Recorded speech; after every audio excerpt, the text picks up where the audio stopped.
میری دو بیویاں ہیں، ایک سے مجھے زیادہ محبت ہے اور ایک سے کم ہے۔ محبت کے بارے میں نا انصافی نہیں ہوتی، کیونکہ میرے آقا کی حدیث مبارک ہے، حضور پاک نے عرض کیا کہ یا اللہ میری 9 بیویاں ہیں، انی اعدل فیما املک، جو میرے ہاتھ میں ہے میں پورا پورا عدل کرتا ہوں کہ وقت برابر دیتا ہوں، خرچہ برابر دیتا ہوں، نفقہ لباس برابر، لیکن کیف اعدل فیما لا املک، دل تو میرے ہاتھ میں نہیں ہے نا، اگر اس سے کسی سے محبت زیادہ ہے تو میرے ہاتھ میں نہیں، تو وہ منع ہے، وہ کوئی حرج نہیں، اس میں کوئی گناہ نہیں۔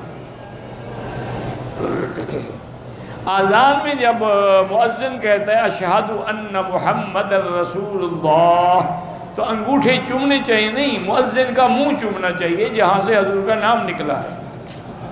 تمہارے انگوٹھوں سے کچھ نکلا ہے کہ چوم رہے ہو؟ اس قدر جہالت کا کوئی علاج ہے دنیا میں؟ پتہ نہیں کیسے کیسے لوگوں نے مسئلے گھڑ رکھے۔ اچھا پھر نعوذ باللہ اپنے آپ کو سچا کرنے کے لیے کہتے ہیں حضرت ابو بکر نے انگوٹھے چومے تھے۔